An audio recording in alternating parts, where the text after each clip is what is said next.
Assalamualaikum warahmatullahi wabarakatuh. Alhamdulillah wa man wala haula wala quwata illa billah. Rabbi zidni ilma warzuqni fahma. Rabbi shrah li sadri wa yassir li amri wa hlul 'uqdatam min lisani yafqahu qawli. Allahumma shalli ala Muhammad. Tema kita adalah membincangkan tentang kearifan lokal. Sejatinya, jikalau ini tidak dalam kondisi COVID, maka webinar ini akan kita adakan. Kita tampilkan kearifan lokal khas Kalimantan yang berasal dari Pantura, yaitu Kabupaten Sambas, yaitu kita bersaprahan.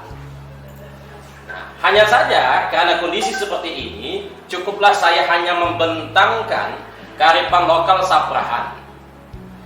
Bapak Ibu sekalian yang dirahmati oleh Allah Subhanahu wa taala, saya mengucapkan salam ta'zim kepada guru saya, Profesor Dr. Aan Hasanah.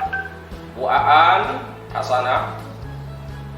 Beliau adalah pakar karakter di UIN Bandung. Kemudian salam ta'zim saya juga kepada Profesor Maragustam Sregar.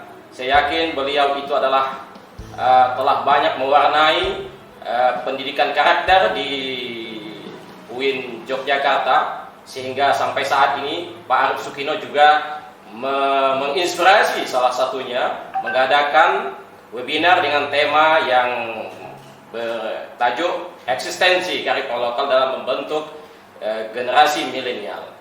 Bapak Ibu sekalian yang dirahmati oleh Allah, saya ingin menampilkan tentang kearifan lokal saprahan. Berlatar belakang dari bahwa kebudayaan itu menurut para ahli, yaitu Malinowski, mengatakan bahwa tujuannya adalah untuk memuaskan manusia yang berada di masyarakat itu yang mempunyai kearifan lokal. Jadi kalau saprahan itu sebenarnya mereka yang terlibat, mereka itu memuaskan dirinya tentang aktivitas saprahan. Jadi ini pentingnya kenapa kebudayaan itu kita angkat. Kemudian yang kedua, kenapa kita membincangkan tentang kearifan lokal? Bahwa ternyata kearifan lokal itu ujungnya adalah mempunyai tujuan, ada kedamaian di sana, ada kesejahteraan di sana. Jadi dengan kata lain saya ingin mempromosikan dalam latar belakang ini bahwa saprahan itu ada kedamaian, ada kesejahteraan. Lanjut. Kemudian juga kearifan lokal yang ada di Sambas itu ternyata tidak hanya ANSI mempunyai nilai yang berangkat dari nilai masyarakat Sambas, tetapi dia sangat kuat mengakar dari nilai-nilai agama. Nilai-nilai agama. Sehingga pantas saja masyarakat Sambas itu tidak terbantahkan adalah masyarakat yang religius, bahkan terkenal menjadi Serambi Mekah kedua setelah Aceh. Artinya bahwa masyarakat Sambas itu nilai-nilai budayanya, kearifan-kearifan lokalnya itu tidak menghilangkan nilai utama religius di samping nilai luhur berupa budaya masyarakat Sambas itu sendiri. Lanjut. Saya ingin mengatakan bahwa ada apa dengan saprahan di Sambas? Ada apa dengan saprahan di Sambas? Nah, ketika saya melakukan penelitian di Sambas itu, bahwa saprahan di Sambas itu baik dari segi unsur dalam arti ketika kita memaknai saprahan itu, yang pertama ada unsur satu baskom yang berisi nasi. Apa maknanya? Itu menunjukkan bahwa di Sambas itu mempercayai bahwa satu sumber, yaitu Allah. Kemudian ada 2 sendok yang mengartikan bahwa sendok itu menunjukkan 2 kalimat syahadat. 2 kalimat syahadat. Jadi tidak ada 3-4 sendok, tapi cukup 2 sendok dalam bersaprahan itu. 2 kalimat syahadat, yaitu syahadat Allah dan syahadat Rasul. Kemudian ada lauk 5 perkara atau 5 jenis. Itu menunjukkan rukun Islam. Kemudian ada air cuci tangan untuk menunjukkan kebersihan hati. Artinya bahwa dari segi unsur-unsur ini, inilah yang menyebabkan bahwa saprahan harus ini. Yang maksudnya adalah yang seperti tadi. Itu ditinjau dari segi unsur. Sekarang kalau kita lihat dari segi prosesi atau dari segi aplikasi dari saprahan itu sendiri. Ternyata saprahan itu membentuk lingkaran. Lingkaran itu menunjukkan nol. Dan saprahan itu berangkat dari akar bahasa Arab, yaitu sifun, nol. Jadi orang yang bersaprah itu sebenarnya dia sedang mengenolkan dirinya. Dia sedang menghilangkan sesuatu yang tersekat di dalam hatinya ketika ada satu persoalan. Jadi kalau ada persoalan, gampang saja laksanakan saprahan, maka nol lah masalah tersebut. Kalaupun belum juga, maka sering-seringlah saprahan. Maka sekat-sekat tadi, ada rasa jengkel dan lain semacamnya itu akan hilang. Pantasan saja ada guyonan dan itu berangkat dari realitas. Orang Sambas itu kalau dia bercerita seperti kayak kelahi. Tetapi ketika saprahan, senyap. Dia bersendagura, bersapa dan lain semacamnya, melakukan interaksi yang sangat luar biasa. Nah, ada apa dengan saprahan tersebut? Ada nilai apa yang ada dalam saprahan tersebut? Silakan slide selanjutnya.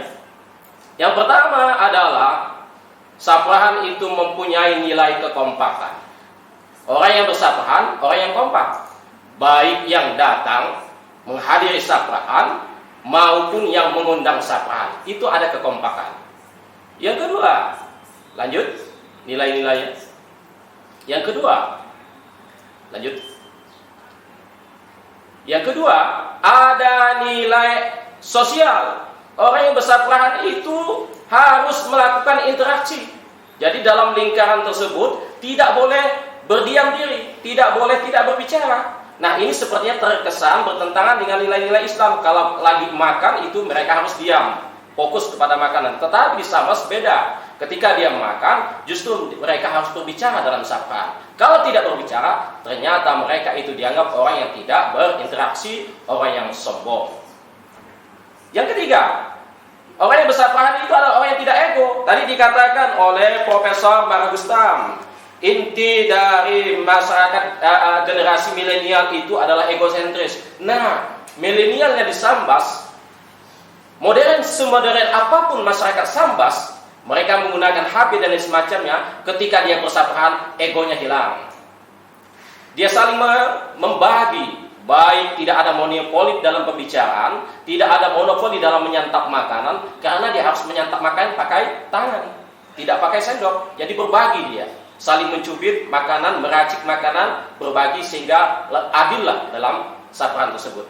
Kemudian yang kelima, ada nilai yaitu komunikasi. Saya katakan tadi, mereka itu modalnya pada saat saprahan itu modalnya bertanya atau menjawab pertanyaan, selesailah persoalan pada saat bersaprahan tersebut.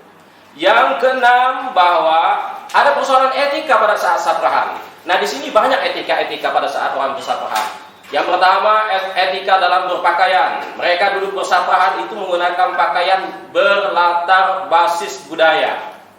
Misal, kalau Pak Haji itu pakai kopiah putih atau pakai dabal.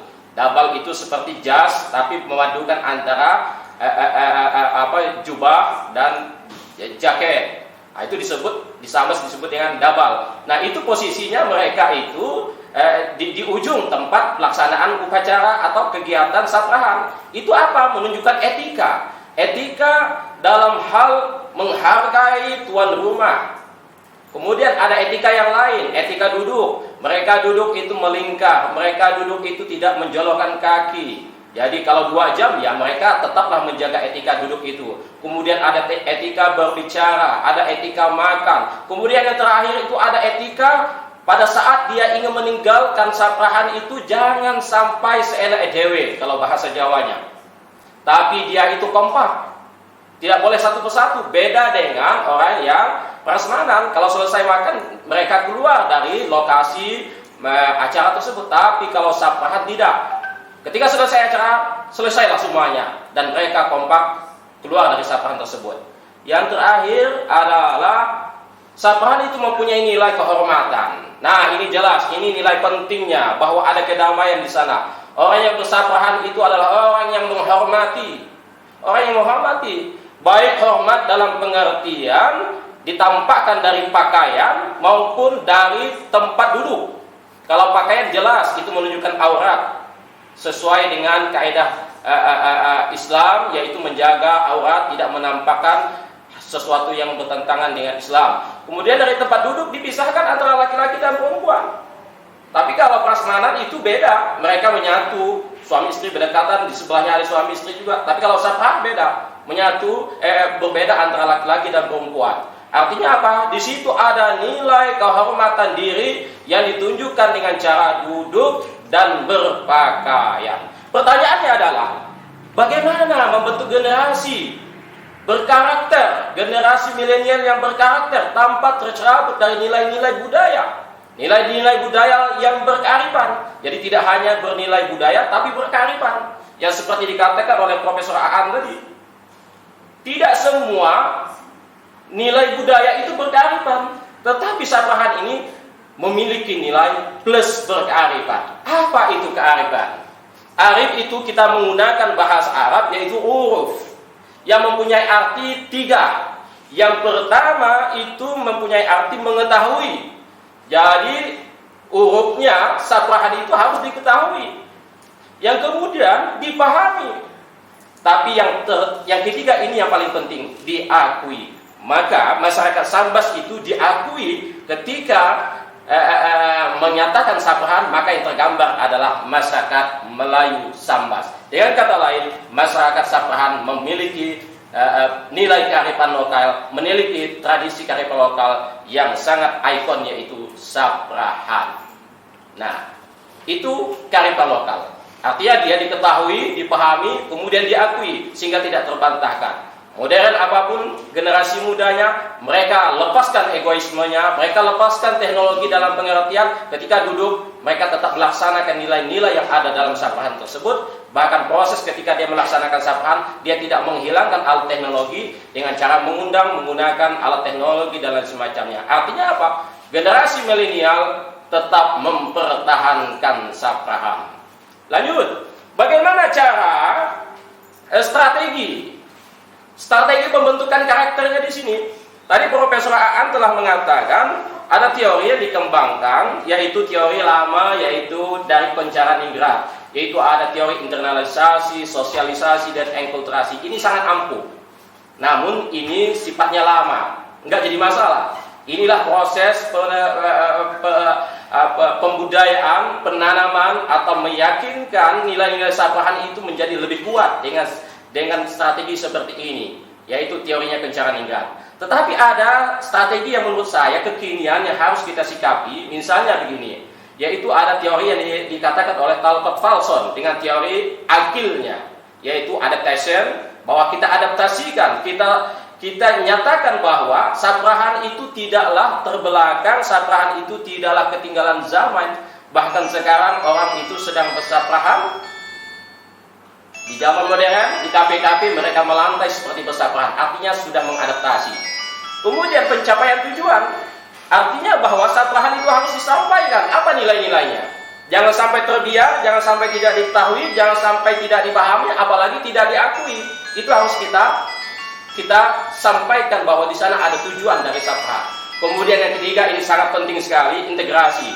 Artinya ketika 1-2 itu sudah dipahami, maka kita harus saling bahu-membahu di antara unsur elemen masyarakat, betapa bahwa saprahan itu sangat penting. Bahkan mungkin ketika kampanye, kenapa tidak kita kampanye model saprahan, sehingga tidak ada itu perkelahian. Misal. Kemudian yang keempat, kalau itu sudah baik, maka kita habitkan. Kalau bahasa Ibu Aan tadi dan Prof. Maragustam tadi itu, kita habitkan, kita jadikan kebiasaan. Nah, dalam hal ini Talcott Falson mengatakan kita harus perlu pemeliharaan pola, latent fater maintenance. Artinya bahwa istiqomah sampai kapanpun, insya Allah nilai-nilai ini sepanjang baik dan tidak bertentangan nilai-nilai sosial budaya, nilai-nilai luhur dan agama, insya Allah dia akan terus. Hanya saja mungkin kondisi yang seperti COVID dan lain semacamnya bisa mentransformasi, menyesuaikan dengan kondisi yang ada. Baik, itu saja dari saya. Kemudian ada satu lagi, poin pentingnya adalah bagaimana mengetahui berhasilnya bahwa masyarakat Sambas, masyarakat milenial itu telah melaksanakan saprahan.